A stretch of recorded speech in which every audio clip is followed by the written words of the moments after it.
For over 3 decades, Charlotte Evans believed that her unwavering sacrifices for family would someday be met with love and gratitude. At 62, living in a quiet home on the outskirts of Ashwood, Oregon, she expected her golden years to be filled with laughter, grandchildren, and the warmth of family traditions. Instead, she was met with cold silence.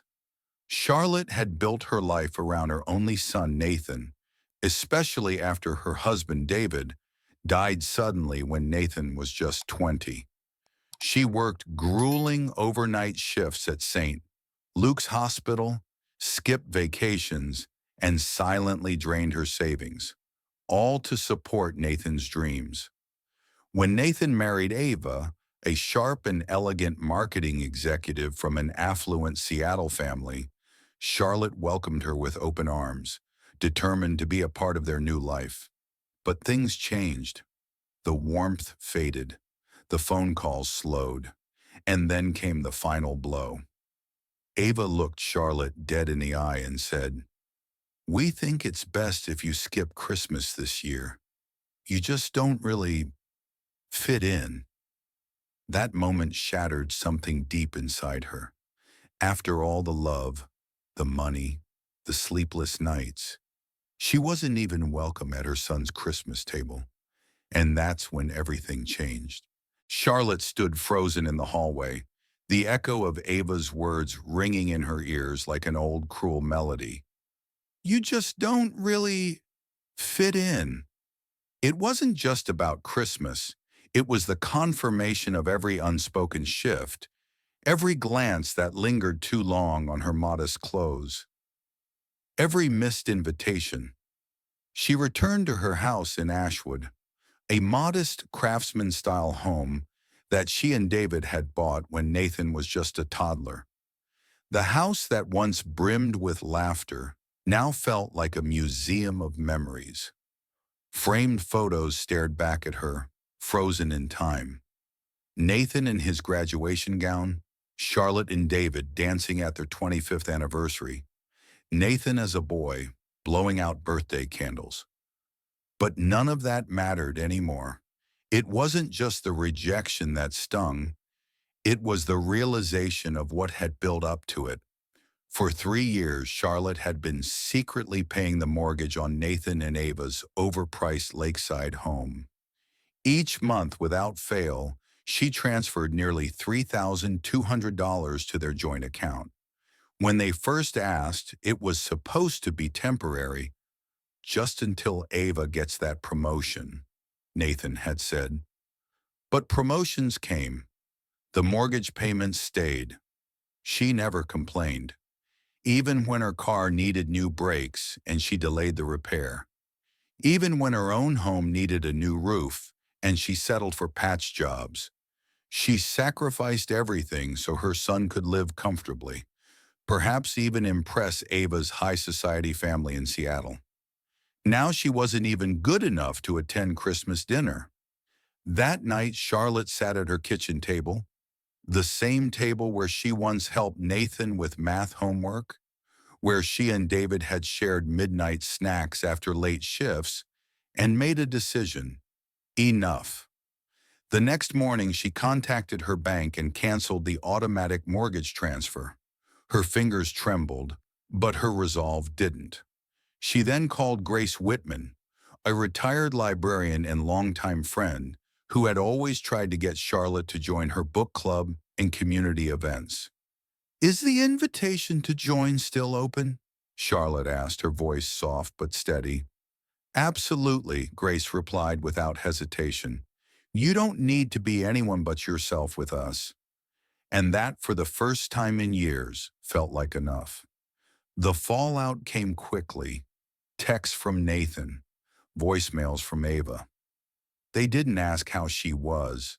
They asked where the money was. Charlotte ignored them. She began tending her neglected garden, one of David's old passions. She bought herself a new coat, nothing fancy, just warm. She attended her first book club meeting and left with 3 new titles in her bag, and the first real laughter she'd felt in years still dancing on her lips. She wasn't bitter. She wasn't angry. She was just done. For the first time in 34 years, Charlotte Evans stopped living her life for her son and started living it for herself. It had been 2 weeks since Charlotte stopped the mortgage payments. The silence from Nathan and Ava had been deafening until one chilly Thursday morning when Charlotte opened her door to find Gregory Langston, Ava's father, standing stiffly on her porch. Charlotte blinked, stunned. In all the years her son had been married, Gregory had never visited her home. Not once. He was the type of man who wore cufflinks to brunch and treated people like stepping stones. Today was no exception. He wore a tailored camel coat, polished shoes, and a look of thinly veiled impatience. "Mrs. Evans," he said curtly, "may I come in? I won't take much of your time." Charlotte stepped aside reluctantly, her instincts already bristling. He didn't sit. He stood near the fireplace, glancing with disapproval at the worn-out armchair and faded drapes, as if assessing the worth of everything around him. "I understand you've decided to withdraw your financial support from Nathan and Ava," he began, his tone detached and vaguely condescending. "I decided to focus on my own well-being," Charlotte replied calmly. He sighed dramatically. "Well, your decision has created quite the disturbance. Ava is under immense stress. She's had to cancel several social obligations. They're barely scraping by now." Charlotte raised an eyebrow. Perhaps they should downsize to a home they can afford. Gregory's lips thinned. "You must understand, appearances matter, especially in our circles. They have reputations to uphold. If news gets out that they're in financial distress, it could be damaging." She stared at him, trying to comprehend what she was hearing. He wasn't concerned about his daughter's financial stability or his son-in-law's irresponsibility. He was concerned about appearances. "What exactly are you asking me, Mr. Langston?" "I'm proposing a temporary arrangement," he said smoothly, reaching into his coat and pulling out a checkbook. "If you agree to resume the mortgage payments through January, I'll compensate you for the inconvenience. Think of it as a consulting fee. Nothing personal, just business." Charlotte stared at the checkbook as if it were something filthy. "You want to pay me to keep paying my son's mortgage?" Gregory nodded as if it were the most rational offer in the world. Charlotte stood up. "No," she said simply. "I won't do that. If you're so concerned, perhaps you should help them directly." His expression shifted, surprise flickering in his eyes. "That's not how we operate in our family," he said stiffly. "We promote independence." Charlotte almost laughed. "Independence funded by a 62-year-old nurse working double shifts?" Gregory's eyes narrowed. Ava was right. "You're bitter. This is why she didn't want you around during the holidays." Charlotte stepped toward the door and opened it wide. "And now you know why I don't want you in my home. Goodbye, Mr. Langston." He left without another word. As she closed the door, Charlotte's hands trembled, not with fear, but adrenaline. She had stood her ground. She hadn't backed down. And something inside her, something fierce and long dormant, was awakening. The house was quiet, save for the soft ticking of the clock on the wall. A sound Charlotte Evans had grown so used to she'd once tuned it out entirely. But now every tick marked something different, a reclaiming, a redirection. Days had passed since Gregory Langston's visit, and Charlotte was still processing the gall of that man, standing in her living room, offering to bribe her into resuming the very sacrifice that had nearly broken her. But his words had done more than offend her. They had opened her eyes. She spent the next evening sifting through old receipts and bank transfers. Line after line, she stared at the evidence of just how much she had given. Over $120,000 paid into a home she wasn't welcome in, given to a family that barely looked her in the eye. It wasn't just the money, it was the narrative. She had let herself believe that being a good mother meant being available, financially, emotionally, endlessly. But that version of motherhood had left her sick, alone, and forgotten. And now, she was rewriting that story. She picked up the phone and called Martin Weiss, the lawyer who'd helped manage David's estate after he passed. The last time she'd been in his office, she was grieving and lost. This time she was clear. "I want to protect what I have left," she said, after explaining the full situation. "Not because I'm bitter, but because I'm done being used." Martin had listened patiently and nodded. "Charlotte, I think it's about time." The next day, Charlotte joined Grace's book club at the Ashwood Library. She sat in a circle of vibrant, funny, outspoken women who asked about her. They listened, laughed with her, and when the topic drifted to loneliness, Charlotte finally said, "I think I've spent the last decade hoping that sacrifice would equal closeness. But it turns out some people only stay close when you're useful." And then Grace, with her steady, no-nonsense voice, replied, "That's not family, Charlotte. That's convenience. There's a difference." The words hit her like a balm and a jolt all at once. That weekend, she dusted off her gardening tools.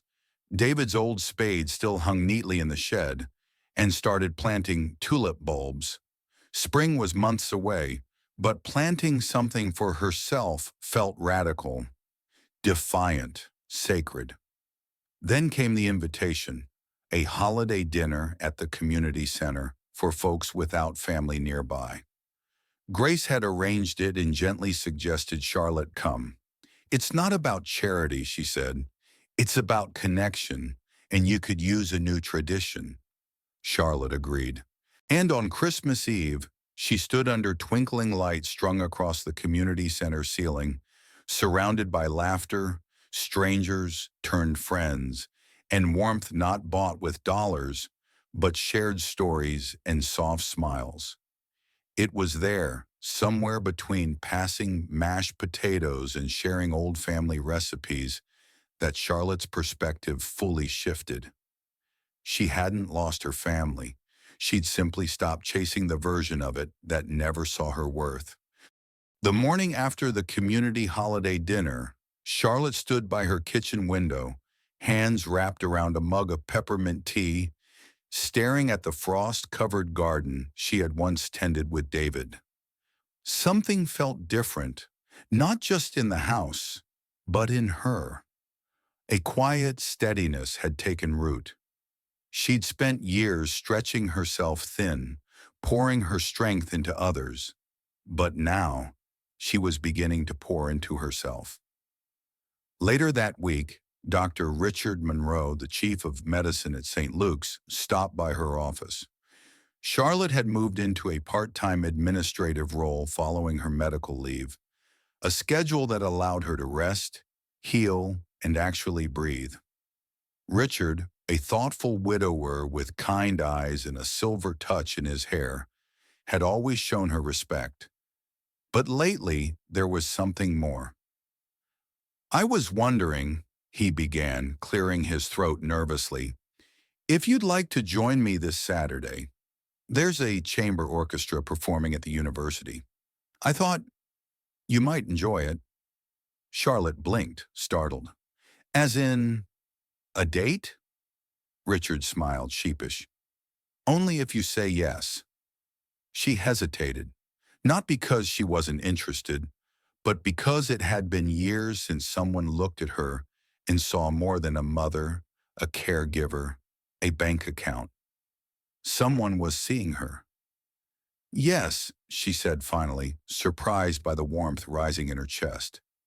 I'd like that. That Saturday, Charlotte found herself slipping on a navy dress she hadn't worn in years, in applying mascara with a hand only slightly shaky. When she opened her door to find Richard in a charcoal coat holding a single white rose, her heart thudded like a teenager's. The concert was beautiful, elegant, moving. But what stayed with her more than the music was the way Richard looked at her as they sipped wine afterward, like she was someone worth slowing down for. Over the next few weeks, Charlotte's life quietly blossomed. She joined Ellen, her neighbor across the street, to plan a spring gardening club. She reconnected with her sister Marilyn in Vermont, someone she hadn't seen in over a decade.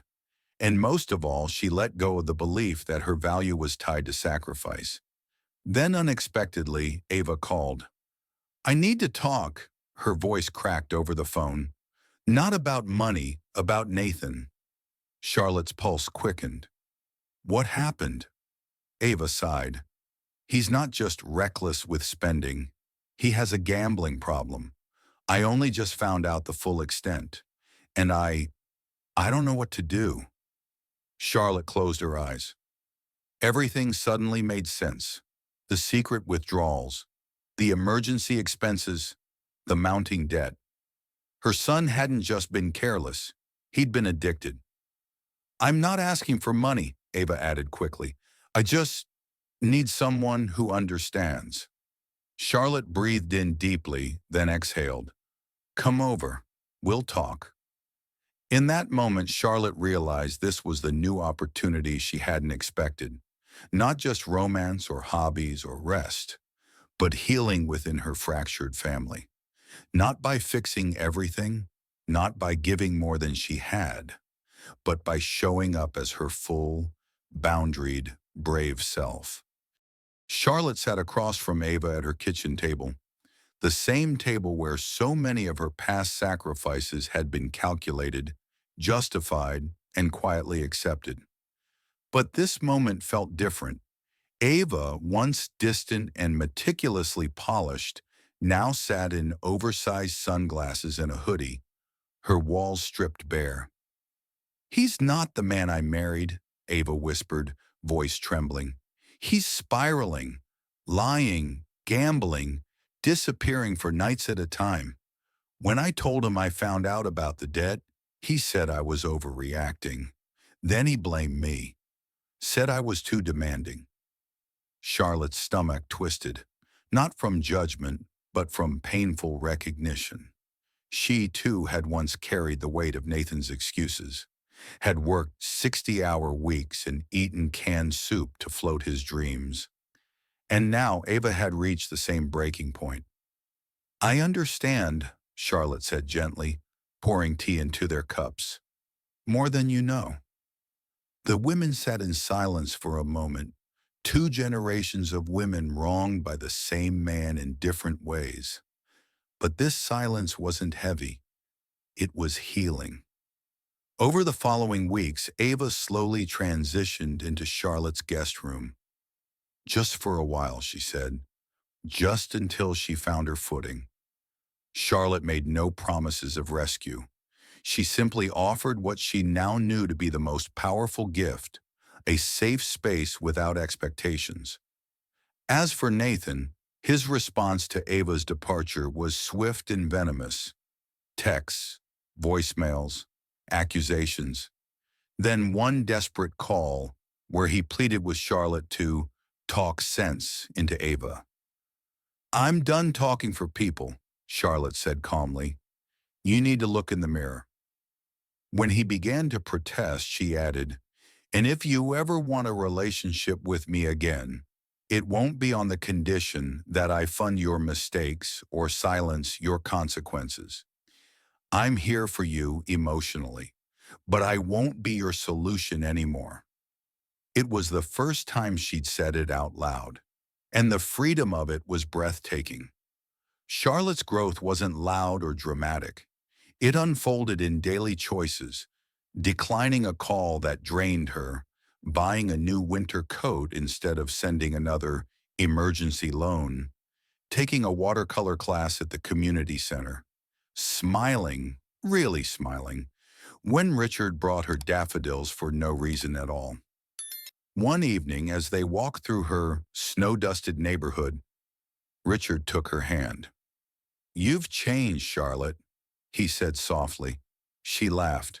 "I hope so." "No, I mean, you've come alive.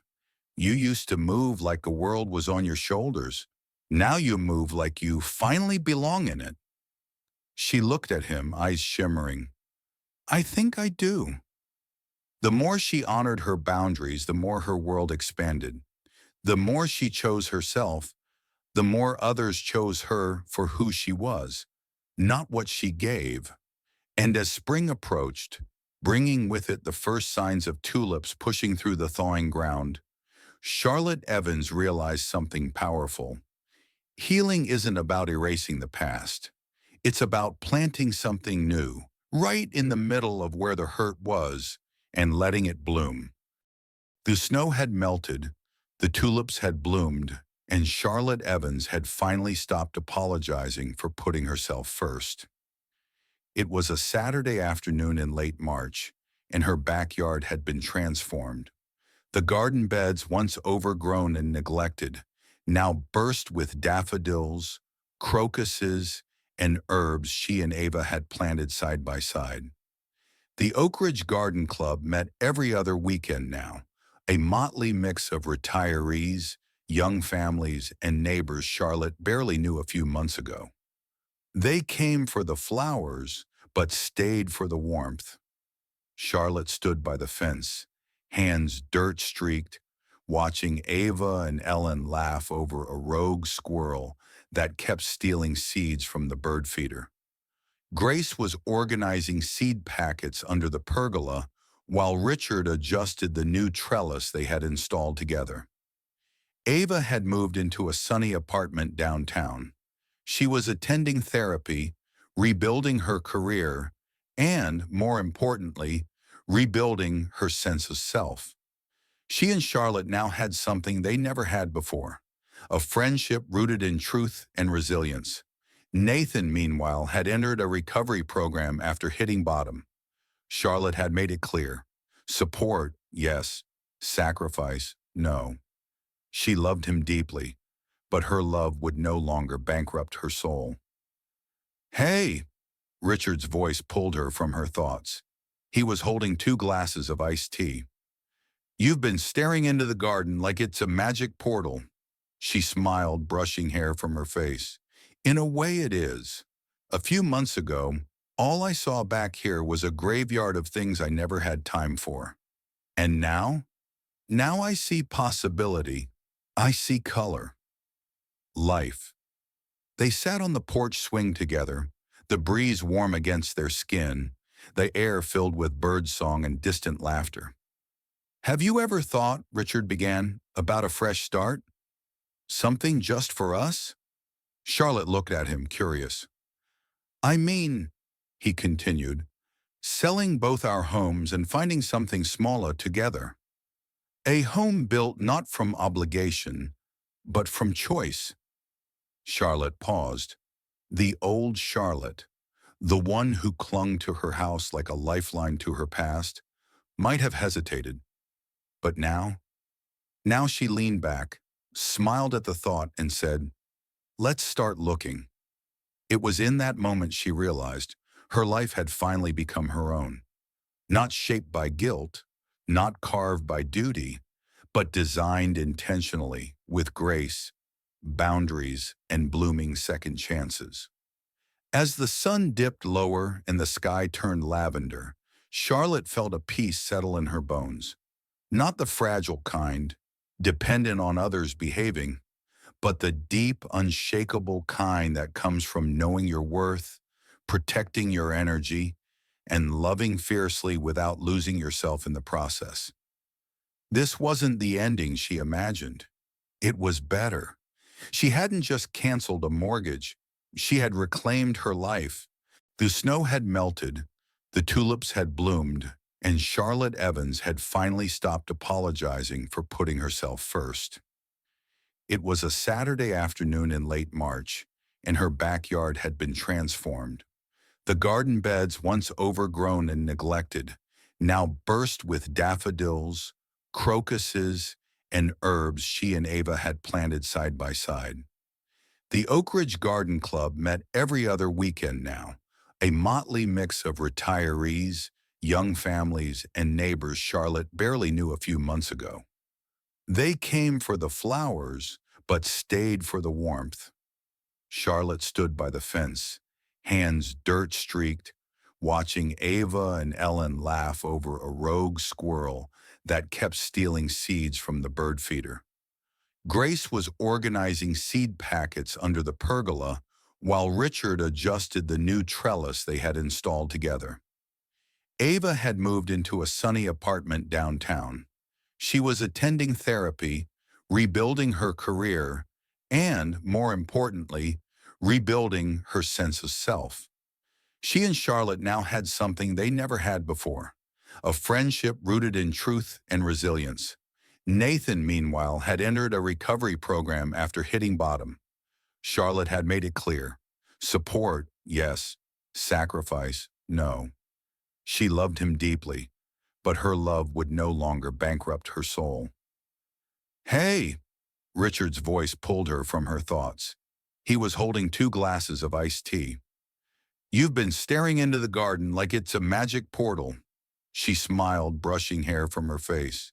"In a way it is. A few months ago, all I saw back here was a graveyard of things I never had time for. And now? Now I see possibility. I see color. Life." They sat on the porch swing together, the breeze warm against their skin, the air filled with birdsong and distant laughter. "Have you ever thought," Richard began, "about a fresh start? Something just for us?" Charlotte looked at him, curious. "I mean," he continued, "selling both our homes and finding something smaller together. A home built not from obligation, but from choice." Charlotte paused. The old Charlotte, the one who clung to her house like a lifeline to her past, might have hesitated.